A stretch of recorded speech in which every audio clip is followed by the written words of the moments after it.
আর এই যে এখন দৃশাকে রেডি করিয়ে বৌমনির কোলে দিয়ে দিয়েছিলাম, আর ওদিকে আমি চলে গেছিলাম রেডি হতে। আর এখন আমরা বাড়ি থেকে বেরিয়ে গেছি। আজকে আমরা যাচ্ছি আমার এক পিসির বাড়ি। দৃশাকে আজকে যে ক্যারি ব্যাগটাতে নিয়েছে সেটা কিন্তু বাবুর ছোটবেলার কাজ। আমরা এই মিষ্টি নিয়ে বেরিয়েছি, এখন পিসির বাড়ির দিকেই এগোচ্ছি।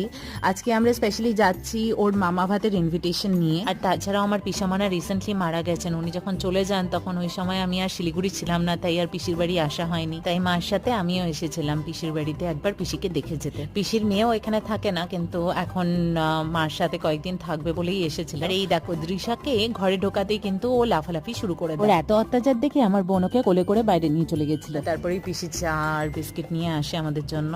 আমাদের বেরোতে বেরোতে প্রায় অনেকটাই দেরি হয়ে গিয়েছিল, তাই আর ওখানে বেশিক্ষণ থাকতে পারিনি, কারণ দৃশ্যার আবার ডিনার টাইম চলে এলে কিন্তু আবার কান্নাকাটি আরম্ভ করবে। তাই সেদিন ওখান থেকে বিদায় নিতে হলো। ওখান থেকে ফিরেই আমি দৃশ্যার জন্য এই পাস্তাটা রেডি করেছি। কি বলতো, আমাদের মতো ওরাও কিন্তু রোজ এক খাবার খেতে খেতে বোর হয়ে যায়, একটু ভ্যারাইটি আনার চেষ্টা